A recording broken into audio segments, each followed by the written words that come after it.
반갑습니다. 공사부입니다.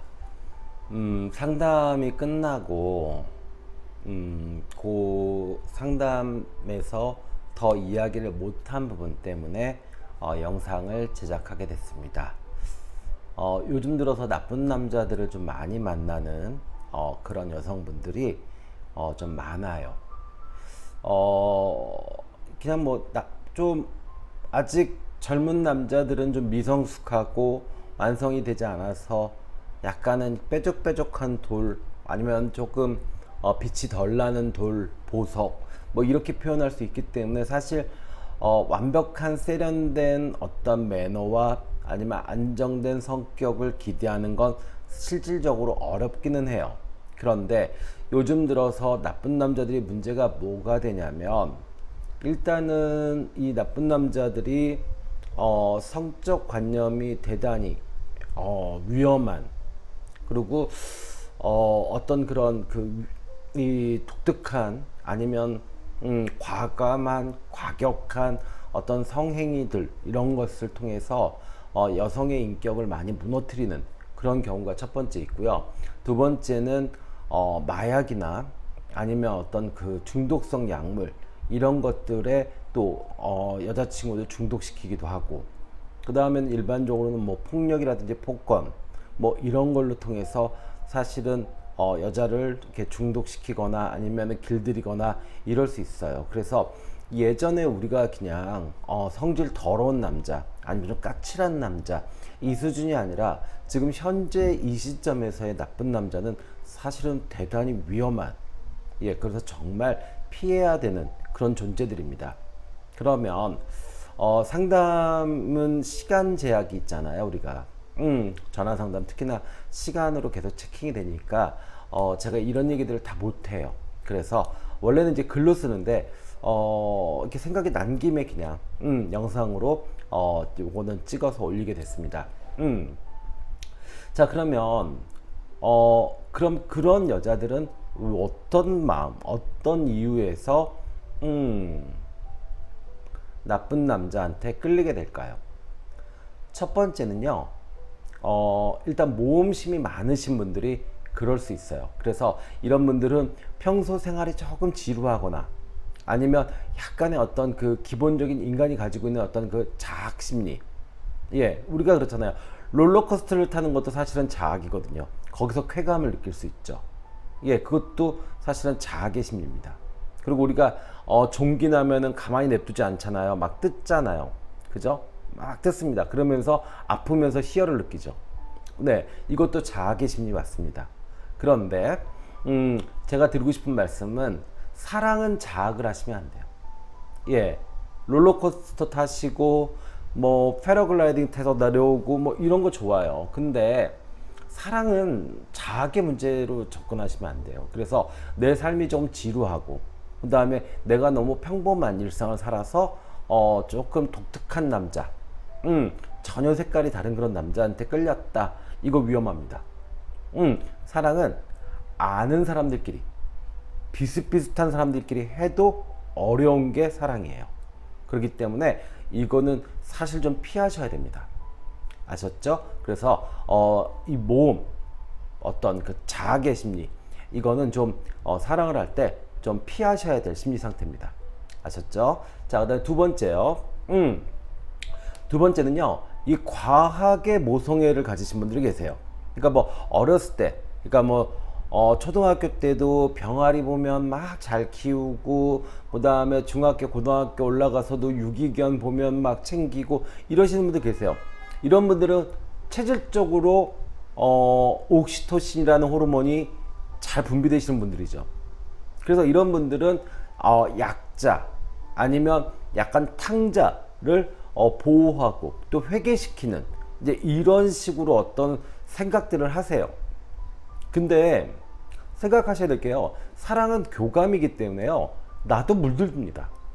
이게 무슨 테레사 수녀님이나 아니면 뭐 간디가 뭐 봉사하고 아니면 좋은 말씀 나누고 이런 문제가 아니에요. 사랑은 동등한 위치에서 서로 교감하기 때문에 나의 모성애는 의미가 없어요. 그냥 그 사람은 받습니다. 그걸 받고 그것을 이용하죠, 오히려. 예, 나의 어떤 그 호르몬의 작용에 의해서 아니면 나의 성격적 특성에 의해서 모성애가 흘러 넘치는 것을 그 사람 받아갑니다, 그냥. 그러면서 당연하게 생각하고요, 더 내놓으라고 합니다, 나중에. 그걸로 감사하고 그걸로 고맙고 이런 거 못 느껴요. 실제로 우리가 엄마가 아들 키우는 것도 마찬가지잖아요. 중학교 고등학교 된 아들이 엄마가 아침밥 차려주는 거에 대해서 감사합니다 하고 밥 먹고 가나요? 안 먹어, 안 먹어. 돈 줘. 편의점에서 뭐 사 먹게. 그죠? 그 다음에 때때마다 뭐 신발 떨어져서 신발 사줘. 신발 여기 밑창 다 낡았어. 신발 사줘. 이런 식이에요. 그래서 이 모성애로 접근을 하시는 거는 절대 안 되는 겁니다. 이거 완전히 호구되세요. 예, 정말로 이거는 나중에 내가 남는 게 하나도 없습니다. 정말로 내가 모성애를 주체할 수 없다면 그러면 차라리 화초를 키우시든지 강아지, 고양이를 키우시는 게 낫습니다. 그리고 나중에 결혼하셔서 정말 내 아이를 모성애를 흠뻑, 그 옥시토신이라는 호르몬을 흠뻑 아이를 주세요. 거기서 나오는 그 사랑을요. 아셨죠? 연애, 특히 젊은 여성들이 연애를 하는데 이 모성애가 과다 분출돼 가지고 하는 연애는 정말 위험한 연애가 됩니다. 오케이? 자, 그 다음엔요, 세 번째요. 이런 분들은요, 자존감이 낮아요. 예, 그래서 기본적으로 본인에 대해서 이게 높이 평가 안 합니다. 그러니까 실제로 보면은, 전화 상담을 하다 보면은 막 이렇게 좀 다운돼 있어요. 그러니까 좀 우울하고 약간 소심하고 약간 무기력하고 막 이래요. 근데 이상하게 저는 그 느낌에 이런 심리 상태보다는 외면이 훨씬 더 매력적일 거다라는 느낌이 들어요. 그래서 상담을 오랫동안 하다가 그냥 한 번 정도 시간이 되면 우리 상담실에 한번 놀러 와. 그러면 내가 커피 한 잔 사줄게 라고 얘기를 하면 한 10명 중에 1명은 정도는 와요. 그러면 실제로 보면 생긴 거 되게 이쁘게 생기고 되게 멀쩡해요. 근데 그 망할 놈의 이 자존감이 낮은, 예, 그게 자기 사랑을 다 망쳐 놓습니다. 이 자존감이라는 거는 자기를 방어하는 센서가 되거든요. 그죠? 취사 선택하게 해주잖아요. 근데 이 자존감이 없게 되면 뭐가 되냐면 선택에 대해서 어떤 기준점이 자꾸 흔들려요. 그러다 보면 그냥 누군가가 나를 선택해주면 따라가게 되고, 그리고 누군가가 날 좋아해주면 그냥 감사하고, 이러니까 정말로 막 엉망진창의 사람들이 다 내 주변에 머물러도 내가 그걸 어떻게 해결해낼 수가 없어요.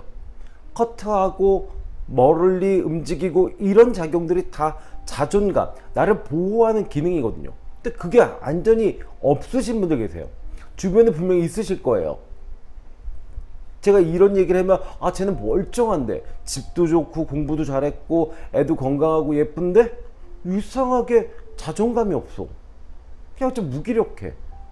그러니까 어떤 선택에 있어서 그냥 됐어, 그냥 아무렇게나 해, 괜찮아 난. 이 방식으로 연애를 하시니까 정말 나쁜 남자들이 주변에서 버글버글버글 되죠. 먹잇감이 되는 겁니다, 이거. 그래서 이걸 해결할 수 있는 방법은요, 나의 자존감. 자존감이 결국에는 나의 마음의 면역체계가 됩니다.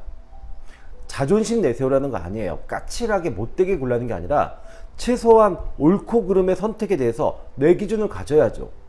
그죠? 네. 그래서 내가 선택하고 내가 결정하고 내가 책임지는 거, 이런 걸 하셔야죠. 이렇게 자존감이 낮으신 분들은 쓰레기가 오거나 깡패가 와도 그냥 고마워요 이러고 사겨요. 심지어 시집도 가서 애도 낳습니다. 그리고 힘들다고 맨날 전화 와요. 선생님 죽겠어요. 선생님 얘가 말을 안 들어요. 어제 집에 안 들어왔어요. 그거 다 당신들이 만든 거예요. 제가 처녀 때 계속 얘기했잖아요. 네가 선택해라. 근데 그 말 안 들어요 자꾸.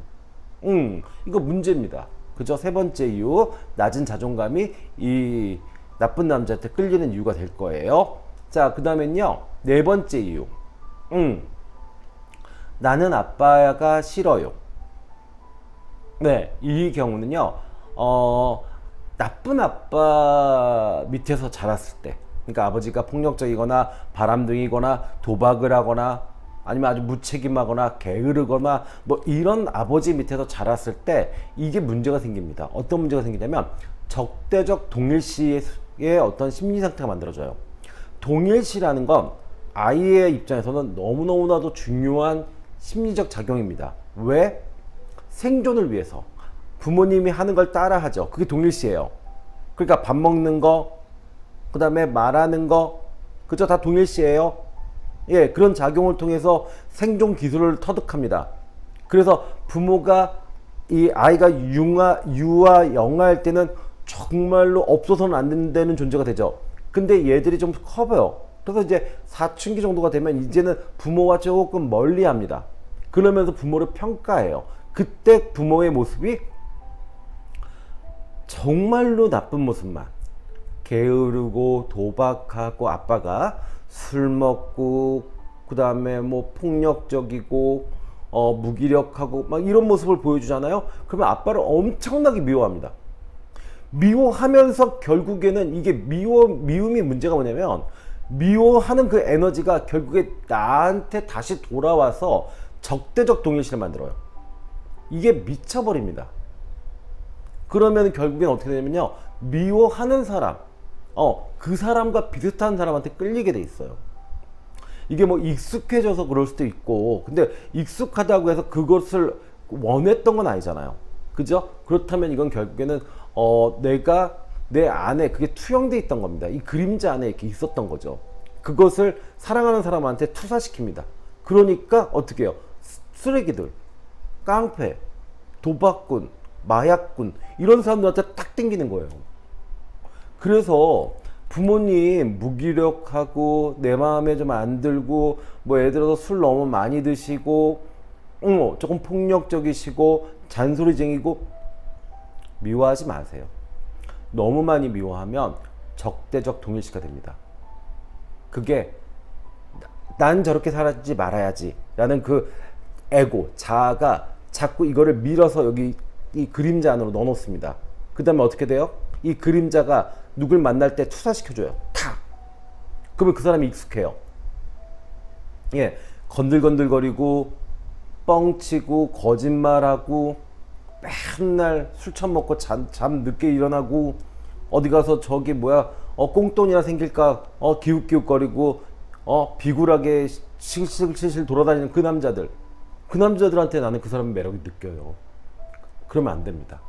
아셨죠? 그래서 적대적 동일시, 부모님이 내 마음에 안 들더라도 부모님을 인정하세요. 그리고 부모님한테 고마운 마음 그거를 좀 가져보세요. 그러면 최소한 나는 아버지 같은 그런 남자는 안 만납니다.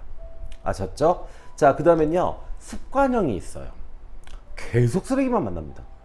예, 이거는 크게 보면 두 가지의 영향이 있어요. 첫 번째는 환경입니다. 그러니까 그 환경 안에서는 계속 그런 나쁜 남자들만 있는 경우가 있어요. 예를 들어서 지방 군소도시에서 장사를 한다. 그러면은 사실 주변에 좀 건들건들거리고 돈 밝히고 뭐 이러신 분들이 좀 많겠죠. 그러면은 건들건들거리고 오늘 좀 돈 많이 벌면 신나서 술 먹고 뭐 요 정도의 남자들이 만날 겁니다. 근데 예를 들어서 내가 공부 조금 신경 써서 하고 그 다음에 일요일이면 교회 나가고 절에 가고 뭐 이랬다면은 최소한 거기 있는 사람들보다는 여기에서 환경적으로 더 좋은 사람들을 만날 확률이 있죠. 그죠? 그래서 습관형은 사실은 환경에 지배되는 스타일입니다. 또 하나는 첫사랑이 쓰레기일 경우, 나쁜 남자일 경우에는요, 대부분 다 이게 반복됩니다. 왜냐하면 그게 익숙해졌거든요. 그리고 그 안에서 사실은 그래요. 아까 제가 처음에 얘기했죠. 자학의 심리가 있다. 자학은 나를 괴롭히고 나를 망치고 나를 파괴하는 괴물이지만 그 과정에서도 짜릿짜릿하고 재밌는 게 있어요. 그러니까 자학이 가능한 거죠. 그러니까 이 첫사랑이 만약에 그런 사람이었다면 계속 안 좋은 남자를 만나죠. 그러면서 거기 안에서 재미를 추구합니다. 큰 재미 없어요. 다른 사람들이 봤을 때 야, 그게 뭐해? 근데 이게 그 쾌락이라는 게 정말 선한 쾌락도 있지만 나쁜 쾌락도 있어요. 예, 그래서 그냥 그 쾌락에, 예, 그 쾌락을 추구하는 방식이 익숙해진 겁니다. 이렇게 보셔야 돼요. 그래서 계속 쓰레기를 만나고 계속 나쁜 남자를 만나는 습관형은 환경과 아마 첫사랑의 영향에서 벗어나지 못하는 경우가 많을 거다. 네, 아셨죠? 그 다음에 마지막으로 여섯 번째입니다. 여섯 번째는요, 저도 말하기 싫은데요, 사실은요, 당신이 나쁜 여자이기 때문에 나쁜 남자한테 끌리는 겁니다. 네, 이런 경우들 많아요. 전화 와가지고, 주로 전화 상담이니까요, 전화 와서 사부님 제가요 어쩌고 얘기해요. 근데 저는 상담을 20여 년 동안 했잖아요. 그 정도 했는데 진입 파악도 못하면 안 되잖아요. 이거는 가해자 피해자가 아니라 서로 진상친 거예요. 물론 내담자가 보호해달라고, 위로해달라고 이야기를 하기 때문에 전 위로해드립니다. 하지만 내면에 너도 그렇게 착한 사람 같지는 않고 너도 올바르게 사는 사람 같지는 않은데 라는 마음은 항상 들어요. 자, 이게 왜 이러냐, 그러니까 예전에 그런 얘기들 했었어요. 나쁜 여자가 좋은 남자 만난다. 아니에요. 요즘은요, 좋은 여자가 좋은 남자 만나고요, 좋은 남자가 좋은 여자를 만납니다. 그러면 반대로요, 나쁜 여자는 나쁜 남자 만나게 돼 있어요. 끼리끼리 만납니다. 이젠 왜 그래요? 내가 쓰는 습관적인 그런 감정 상태, 그리고 내가 움직이는 환경들, 내가 노출되는 환경들, 이거 다 일정한 패턴 안에 있잖아요. 그죠? 그럼 그 패턴 안에서 같이 공유하는 사람들 다 어떤 사람들이에요? 똑같이 나랑 똑같이 나쁜 사람. 그죠? 맞잖아요. 예, 그래서 여섯 번째는 유유상종, 끼리끼리 만난다. 그래서 나도 나쁜 사람이기 때문에 나쁜 남자를 만날 수밖에 없지 않냐, 이유 중에 하나가 될 수 있습니다. 이런 경우는 일단은 내가 좋아져야 돼요. 예, 그래서 어떤 형태든 간에 뭐 마음 공부를 좀 더 한다든지, 아니면 명상이나 뭐 어떤 산책, 뭐 이런 거를 통해서 내가 조금이나마 좀 예전에 그렇게 막 감정적으로 출렁출렁대고, 아니면 약간 본능적인 거, 아니면 욕망, 어떤 뭐 이런 물건이나 이런 거에 집착했던 거에서 조금은 좀 이렇게 좀 달라지는 모습으로 하면 남자도 달라집니다. 맞잖아요. 가을에 피는 꽃이 다르고 봄에 피는 꽃이 다릅니다. 그건 뭐예요? 환경에 따라서 피어나는 꽃이 다릅니다. 제가 상담할 때 되게 많이 쓰는 말이에요. 요 여섯 번째 예에서, 선생님 저는 왜 이렇게 나쁜 남자만 많이 만나요? 라고 이야기를 하는 경우에 제가 뭐라고 그러냐면요, 고사리는 어디서 자라요? 라고 물어요. 그러면 대답합니다. 어둡고요, 습한 곳에서요. 네, 당신이 어둡고 습해서 고사리와 곰팡이만 자라는 겁니다. 당신이 밝고 건강하면 예쁜 꽃이 자랄 겁니다. 라고 이야기를 합니다. 아셨죠? 그래서 저의 마지막 이야기는, 내가 나쁘기 때문에 나쁜 남자를 만날 수밖에 없다. 이렇게 나쁜 남자한테 끌리는 이유 6가지를 제가 한번 정리를 해봤습니다. 원래는 글을 써서 블로그에 올리는데 상담이 끝나자마자 잔소리를 좀 하고 싶어서 바로 그냥 이어가지고 영상으로 제작했습니다. 제가 드린 말씀에 해당되는 분들이 많다면 지금이라도 내가 그것들을 좀 피하셔야 될 거예요. 그래서 좋은 사람 만나십시오. 좋아지려고 하는, 그러니까 남자가 무조건 돈이 많고 직장이 좋고 잘생기고 이게 아니에요. 마음이 건강하고 최소한 나를 좀 보호해 줄 수 있는 그런 남자를 만나시면 그러면 정말 사랑이 행복합니다. 혼자 있을 때보다 둘이 있을 때 더 외롭고 더 괴로울 수도 있어요. 무조건 남자랑 뭐 데이트한다고 해서 행복한 거 아니잖아요. 없는 이만 못한 경우도 많고요. 평생 나를 괴롭히는 남자일 수도 있습니다. 그렇기 때문에 정말로 처녀일 때, 그리고 정말로 이 중요한 시기에 꼭 가려서 만나시기를 제가 부탁드립니다. 연애도 습관입니다. 지금 나쁜 습관이 있다 그러면요, 바꾸시면 이제부터 계속 좋은 남자, 성실하고 책임감 있는 남자 만나실 수 있습니다. 아셨죠? 자, 지금까지 공사부였습니다. 감사합니다.